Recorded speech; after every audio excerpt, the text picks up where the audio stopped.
Bonjour, bienvenue dans cet exercice. C'est l'exercice 2 du brevet des collèges d'Amérique du Nord de juin 2017. L'exercice sur la géométrie, une première construction.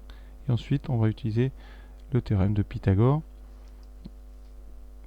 et montrer qu'une aire d'un carré est le triple de l'aire d'un deuxième carré. Donc on est parti. Première chose, évidemment, vous avez déjà lu le texte. On va faire le programme de construction. On va reproduire la figure en partant d'un carré de côté 3 cm.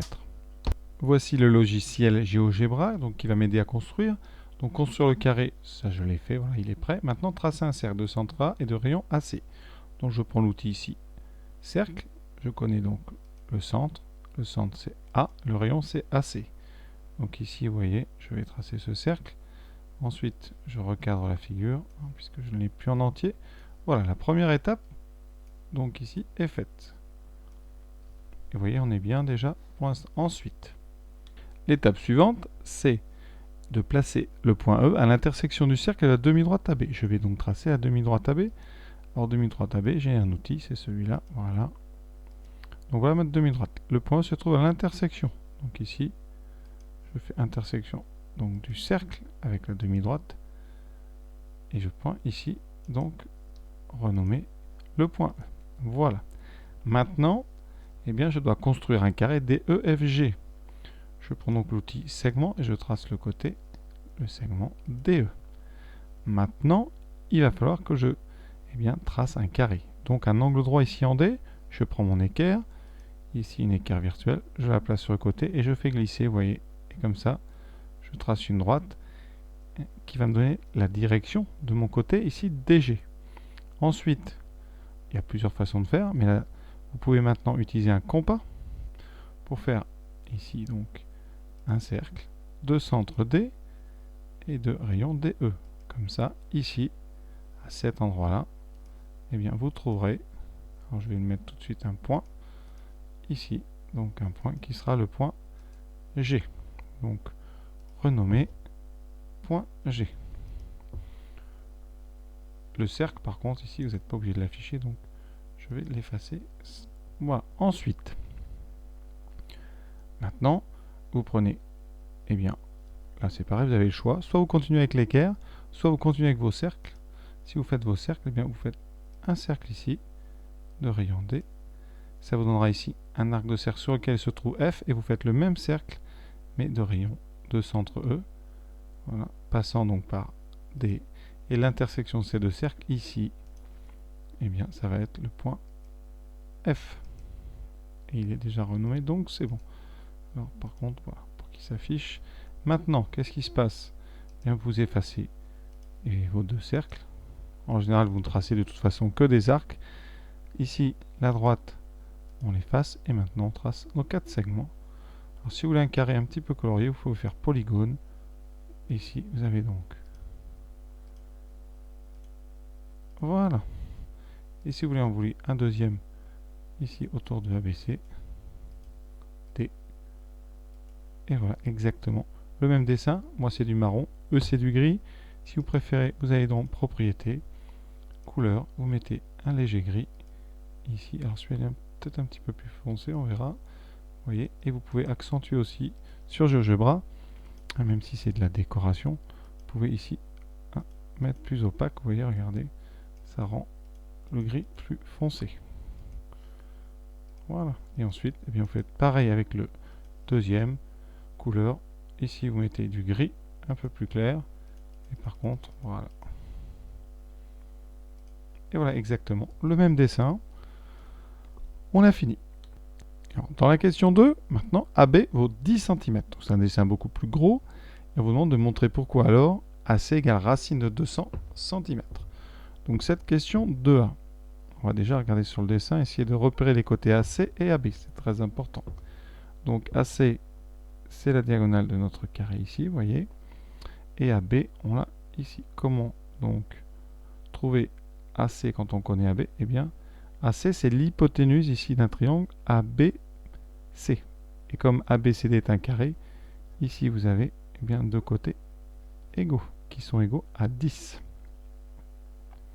Donc on va utiliser Pythagore, et parce que là on a un triangle rectangle, puisque c'est un carré. Donc ici, qu'est-ce qu'on doit dire sur sa copie? ABCD, est un carré. Donc, première chose, AB égale BC égale 10 cm. Et ensuite, l'angle ABC vaut 90 degrés. Et dans ce cas-là, on peut utiliser Pythagore. Donc, dans ABC rectangle en B, d'après le théorème de Pythagore,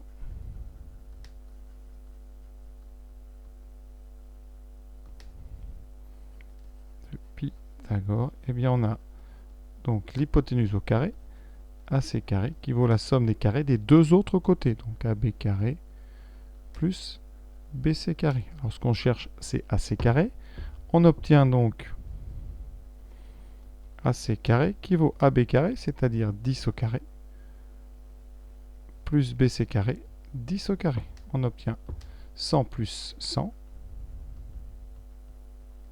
donc 200.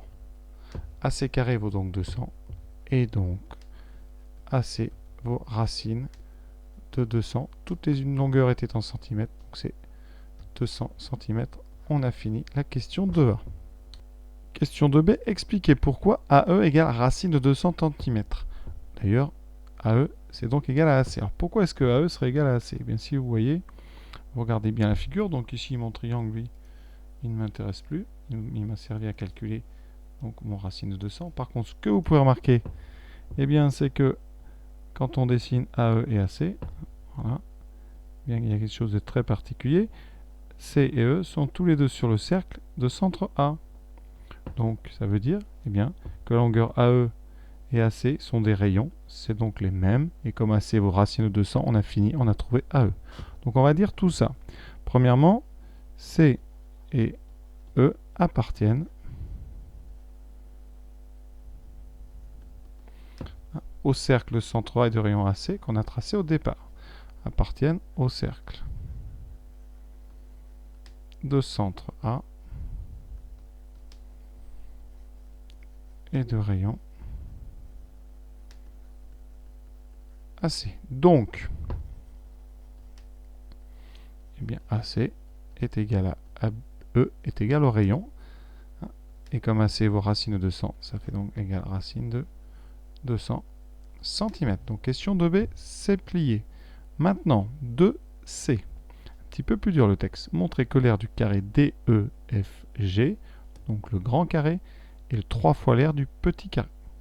Alors, pour pouvoir comparer les aires, il faut connaître eh bien, les côtés de ces carrés. Alors le carré ABCD, donc ABCD a pour côté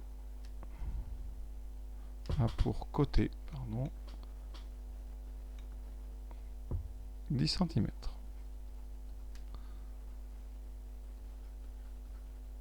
Donc, une aire, l'aire de ABCD, vaut donc 10 fois 10, 100 cm².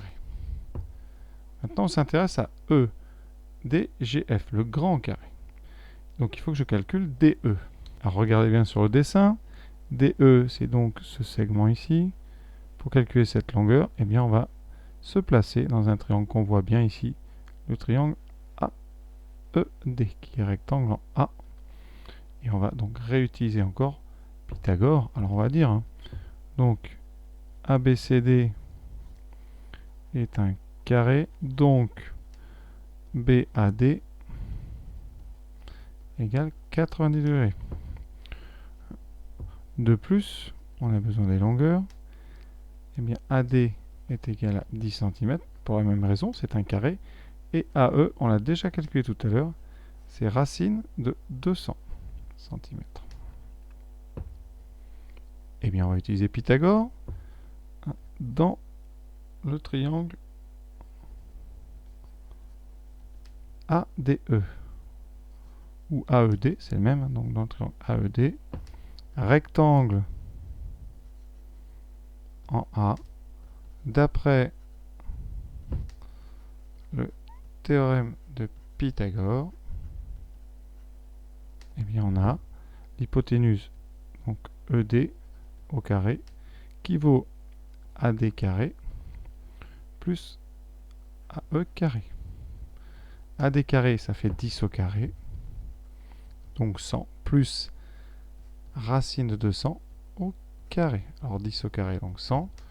Et racine de 200 au carré, ça fait 200. Quand on met une racine au carré, elle disparaît. Il reste donc 300. Donc la longueur ED, c'est racine de 300. D'accord. Donc ED vaut racine de 300 cm. Et donc vous pouvez pouvoir calculer l'aire du carré EDGF. Donc, comme EDGF est un carré, l'aire de EDGF,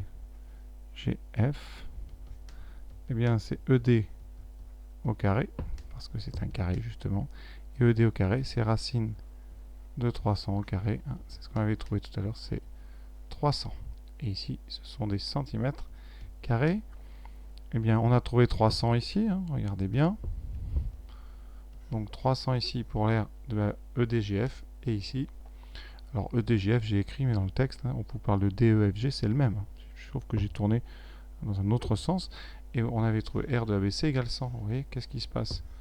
Bien, quand vous regardez le lien entre les deux, et bien, on a une multiplication ici par 3. Et sur votre copie, vous essayez de bien le présenter. Hein. Donc je vous propose de mettre ça. Ainsi, l'aire de ABCD vaut 100 cm², l'aire de DEFG vaut 300 cm². Vous indiquez cette petite multiplication par 3 et vous concluez. Donc l'aire de DEFG est bien le triple. Le triple, ça veut dire tout simplement x 3. Hein. Le triple de l'aire de ABCD. Voilà, cet exercice est terminé. En tout cas, on a bien utilisé Pythagore. On a fait une jolie figure. Voilà, je vous souhaite de bonnes révisions. À bientôt. Dernière question. On admet pour cette question que pour n'importe quelle longueur de AB, l'aire du carré DEFG est toujours le triple de l'aire du carré ABC. Alors, en faisant ce programme de dessin, de construction, on va obtenir un carré DEFG qui a une aire de 48 cm². Quelle longueur AB faut-il choisir? Donc première étape, on va remonter un petit peu l'exercice. Vous connaissez l'aire du carré DEFG et vous savez que l'aire de ce carré c'est toujours le triple du carré ABCD. Donc on en conclut quoi? Si c'est le triple et qu'on donne 48, ça veut dire qu'au départ vous aviez 16 parce que 48 c'est égal à 16 fois 3. Donc ici on en déduit que l'aire du carré, j'ai écrit carré pour bien insister dessus, l'aire du carré ABCD vaut 16 cm².